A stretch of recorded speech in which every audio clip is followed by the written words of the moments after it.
महाराष्ट्र चुनाव के नतीजों में देवेंद्र फडणवीस बीजेपी के सबसे बड़े पोस्टर बॉय बनकर उभरे हैं।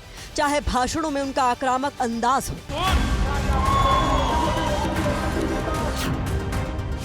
जनता से सीधा संवाद हो, आरएसएस के साथ केमिस्ट्री हो या फिर विरोधियों को घेरने की शैली हो,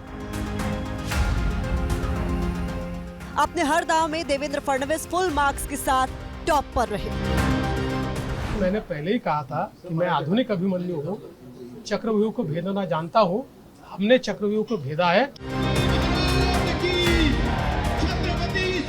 जैसे ही आज महाराष्ट्र के चुनाव नतीजे आने शुरू हुए, बीजेपी का ग्राफ देखकर देवेंद्र फडणवीस का एक पुराना बयान सोशल मीडिया में तेजी से वायरल हो गया। जब शायराना अंदाज में फडणवीस ने विरोधियों को करारा जवाब दिया था और वापसी का अटूट विश्वास दिखाया था। मेरा पानी उतरता देख मेरे किनारे पर घर मत बसा लेना। मेरा पानी उतरता देख मेरे किनारे पर घर मत बसा लेना। मैं समंदर हूं, लौट कर वापिस आऊंगा।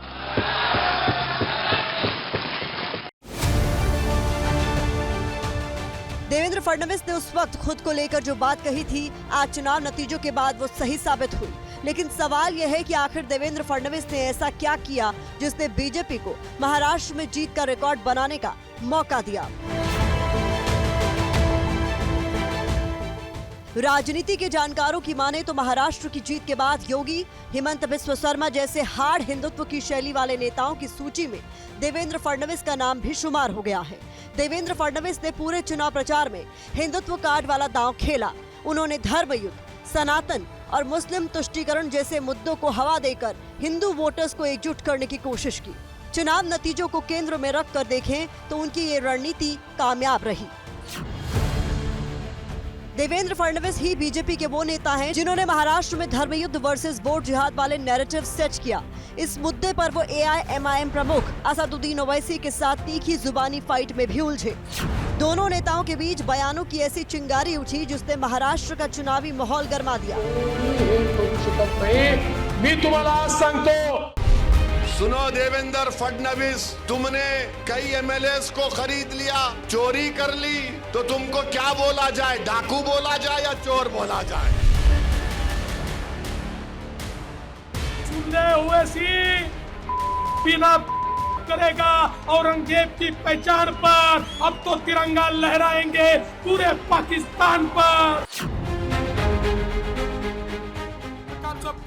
फडणवीस ने महाराष्ट्र में कई रैलियां, जनसभाएं और यात्राएं की। इनके जरिए उन्होंने जनता से सीधा संवाद करने की कोशिश की, खासकर महिला वर्ग को अपने साथ जोड़ा। एक तरफ लाडकी बहन जैसी योजनाएं और दूसरा महिलाओं को रैलियों में तवज्जो देकर फडणवीस ने एक बड़ा वोट बैंक जोड़ लिया, जिसने उन्हें महाराष्ट्र की जीत का महारथी बना दिया।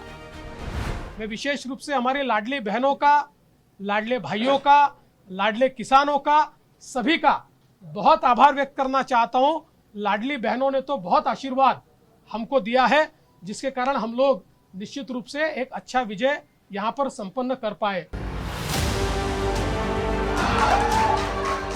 महाराष्ट्र में बीजेपी की इस ऐतिहासिक जीत में आरएसएस की भूमिका भी छिपी नहीं है।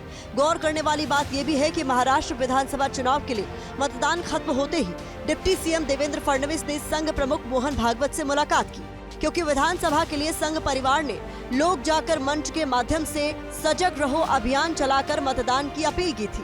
ऐसे में वोट शेयर बढ़ाने में संघ की भूमिका अहम मानी जा रही है। आरएसएस ने बीजेपी का जनाधार बढ़ाने में अपने नेटवर्क का इस्तेमाल किया, महिला और किसानों के बीच बीजेपी के मुद्दों को पहुंचाया। इसका नतीजा आज जीत के आंकड़ों में भी दिख रहा है। कुल मिलाकर देवेंद्र फडणवीस इस चुनावी पिक्चर के असली हीरो साबित हुए।